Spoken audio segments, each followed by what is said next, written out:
Ethan Brooks, the 42-year-old founder and CEO of Nexus Logic, a $3 billion AI company, had worked tirelessly to get to where he was.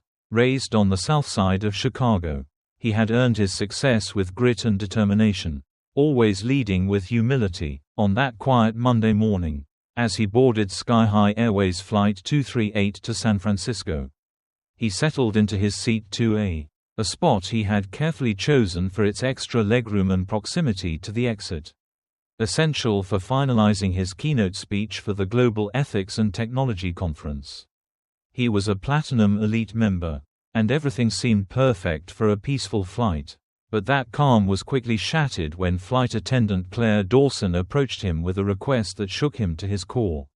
"Excuse me, sir, we need you to relocate so we can accommodate one of our regular VIPs."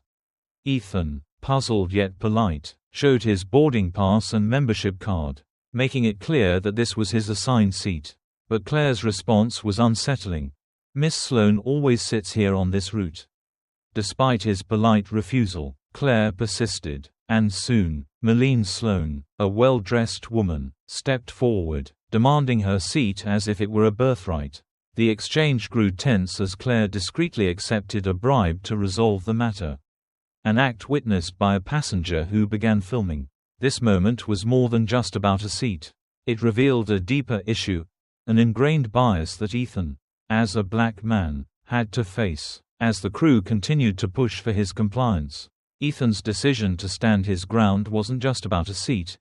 It was about defending his dignity and making sure that, in a world that often demanded he didn't belong, he made his voice heard. Ethan's calm, collected demeanor began to shift as the situation escalated. The flight attendant, Claire Dawson, had already made it clear that she was willing to bend the rules for a VIP passenger. Meline Sloan, a regular who always sat in seat 2A, despite Ethan's polite refusal and his confirmation that the seat was his, reserved, paid for, and assigned, he felt the pressure mounting. Meline, standing with an air of entitlement, didn't even attempt to mask her displeasure, tapping her expensive watch impatiently, as if she were royalty, used to having her demands met without question. As the crew continued to press him, Claire's forced smile faltered, and Ethan began to realize that this wasn't just about a seating mix-up, it was about something much deeper. The quiet tension in the air spoke volumes, and as Claire surreptitiously accepted a bribe from Meline, slipping bills into her pocket with practiced ease, the ugliness of the situation became impossible to ignore. Ethan had not only been asked to give up his seat but was being forced into submission by the system. A system that seemed to value loyalty to one race over the dignity of another. As he remained resolute, calmly explaining his right to stay, the passengers around him began to notice. Whispers spread, and phones were raised to capture the unfolding scene. Ethan stood there, unwavering, not just to keep his seat but to assert that respect and fairness shouldn't be determined by the color of one's skin. With every passing second, he knew the stakes were higher. This moment wasn't just about a seat on an airplane. It was about standing up to the quiet, insidious forces of discrimination, even when the world around him seemed determined to make him feel small. The tension in the cabin was palpable as Ethan stood his ground, refusing to give in. The moment had escalated far beyond the simple request to change seats. It had become a battle of dignity, a fight against the subtle but deeply ingrained bias that he knew all too well. When Flight Supervisor Richard Webb entered, his tone was condescending, as if Ethan was simply an inconvenience to be dealt with. "This is an emergency reassignment," Richard said with authority, expecting Ethan to comply without question. But Ethan's response was calm, measured, and firm. He reminded Richard that he was a Platinum Elite member, that he had a right to this seat, and that the airline's policy was clear: seats were assigned, not subject to the whims of others. Ethan's composed demeanor only seemed to fuel the tension further, as the voices of nearby passengers began to murmur in support, whispering that it wasn't just about a seat, it was about something much larger. A matter of principle. As Meline stood there, her frustration growing by the second, the unease in the cabin spread. She tried to manipulate the situation further, whining about how unfair it was, her words dripping with entitlement. Ethan, however, remained steady, not raising his voice, not backing down. "I'm not here to create a scene," he calmly stated. "I'm simply staying in the seat I was assigned, the seat I paid for." His words hung in the air, challenging the assumptions of everyone around him. The atmosphere had shifted. Passengers who had once remained silent now exchanged glances, unsure of what to make of the injustice unfolding before them. Then, just when it seemed like the situation might spiral even further, Captain Raymond Clark entered the scene. His authoritative tone, filled with the pressure of the situation, did nothing to break Ethan's resolve. As the captain issued his threat of removal, Ethan calmly reached into his pocket, not for his ID, but for his phone. "I'm recording this," he said, making it clear that this moment, this injustice, would not go unnoticed. The quiet defiance in his actions spoke louder than any words could. And in that single act, Ethan became more than just a man refusing to give up a seat. He became a symbol of standing up against injustice, refusing to be silenced in the face of discrimination. The atmosphere in the cabin was electric, a silent pressure building with every passing second. Ethan's calm refusal to give up his seat had set the stage for something much bigger. And as he held his phone up to record the confrontation, the quiet whispers of support around him grew louder. The flight crew, visibly uncomfortable, exchanged furtive glances, their discomfort evident as Ethan calmly explained that he was within his rights to document the situation. His voice remained steady, but his words were powerful. "I'm being threatened with removal for refusing to give up a seat I legally reserved, paid for, and was assigned," he said, making it clear that the issue wasn't just about a seat. It was about a deeper injustice that had been simmering beneath the surface. The tension in the cabin shifted as more passengers began to speak up, their voices growing bolder in the face of the unfairness unfolding before them. "He's not wrong," one man said, his voice quiet but firm. "That's his seat," another passenger added. It was as if a quiet rebellion was stirring in the hearts of those who had been too afraid to speak up. Ethan had sparked something, a shift in the atmosphere that none of the flight crew could ignore. And then, as if summoned by the growing discontent, Captain Raymond Clark entered the scene, his tone laced with the authority of someone accustomed to making decisions without question. But Ethan didn't flinch, he didn't back down. Instead, he stood his ground, holding his phone up high, recording the injustice for the world to see. The captain's attempt to intimidate him fell flat. And in that moment, Ethan wasn't just fighting for his seat. He was fighting for something much bigger, his right to be treated with dignity and respect, no matter who he was or where he came from. With the world watching, Ethan made it clear that he would not be silenced. Not now, not ever. His calm defiance had already begun to change the narrative, and it was only a matter of time before the truth would be heard. The moment the video of Ethan's confrontation began to circulate, everything changed. What started as a simple dispute over a seat quickly evolved into a powerful statement about dignity, justice, and standing up against systemic bias. Skyhigh Airways, a company once known for its luxury service and elite clientele, was now at the center of a storm. As the video spread like wildfire across social media, the faces of the flight crew were exposed for their complicity, and the true ugliness of the situation became undeniable. The company's CEO, Harold Chambers, sat in his office, watching the footage in disbelief. He had no idea that the man who had just been humiliated on his own flight was none other than Ethan Brooks, the very person who could have saved his company.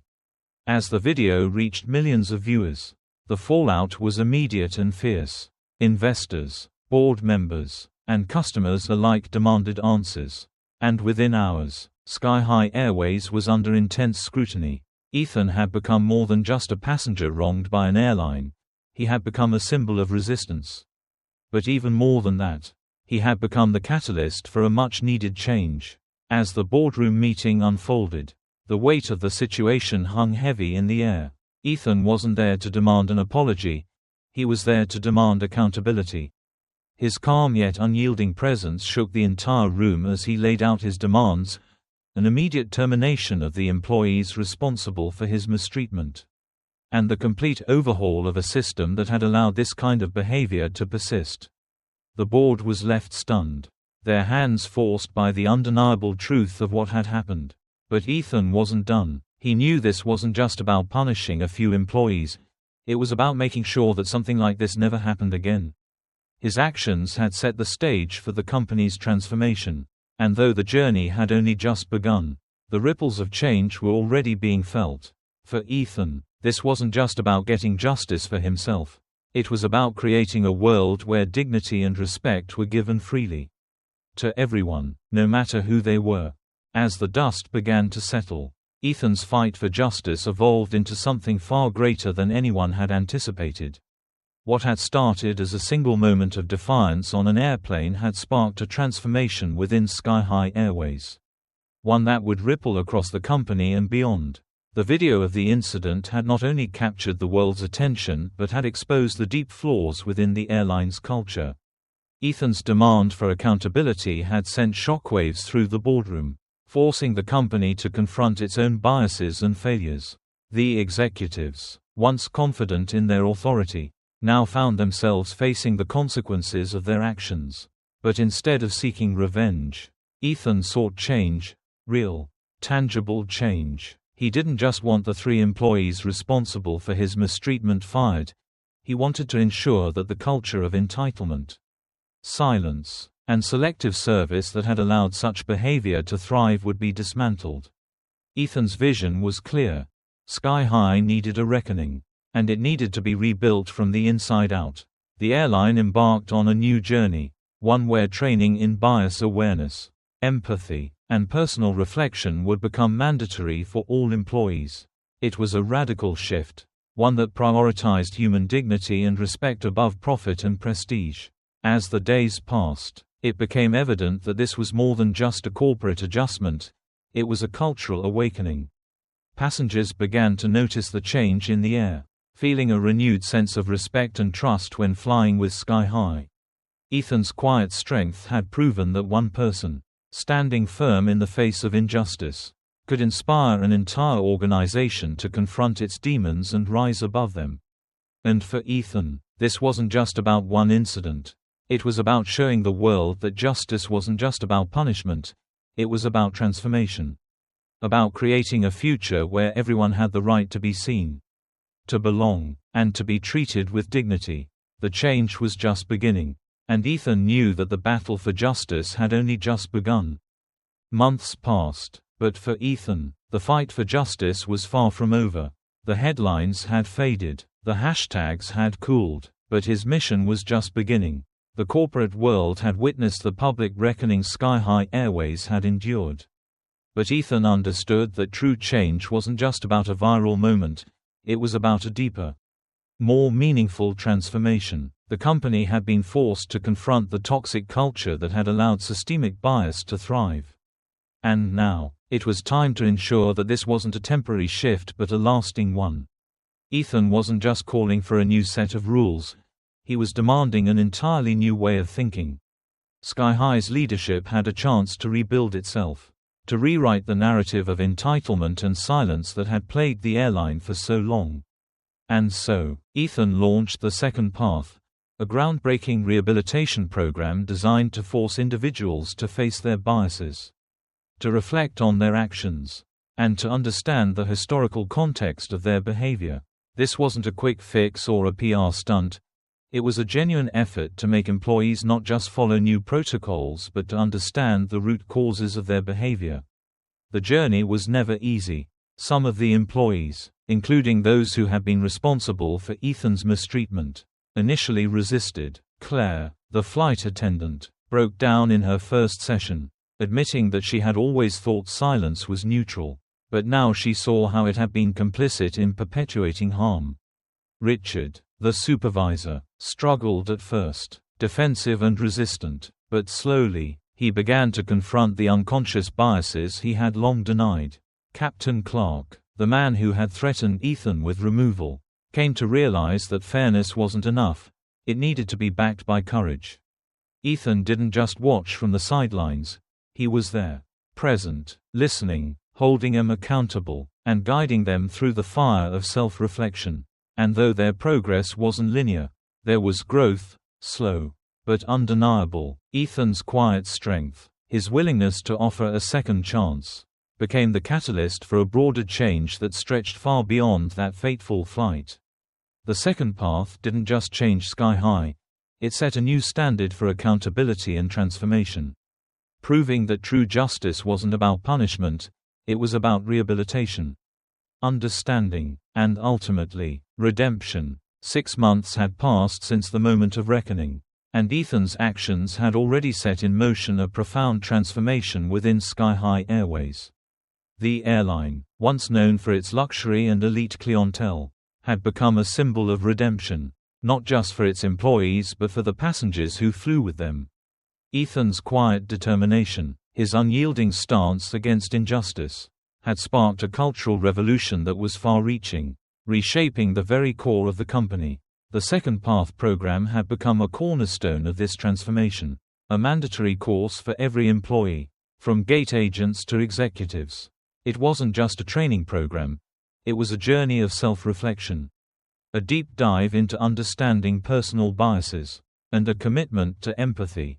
Skyhigh's commitment to change went beyond lip service, it required real, tangible action. The airline grounded planes for 48 hours, turning terminals into learning centers, and adjusting flight schedules to prioritize the cultivation of a respectful and inclusive culture over profit.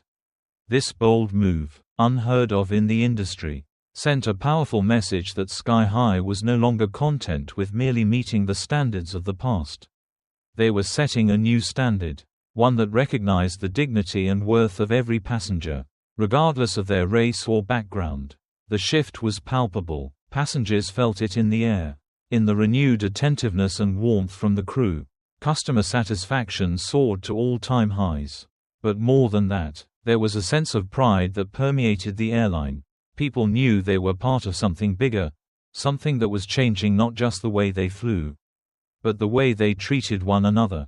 In a press conference months later, Ethan stood at the podium, no longer just a CEO, but a symbol of resilience and hope. His message wasn't about the humiliation he had endured, it was about what came from it, a moment of injustice transformed into an opportunity for growth and healing. As he spoke about justice, redemption, and the new path forward, the room erupted in applause, not because of what he had endured, but because of what he had built. His actions had turned a moment of quiet injustice into a movement that had reshaped an entire company, showing the world that true justice wasn't about punishing the guilty, it was about creating a future where dignity and respect were given freely to all.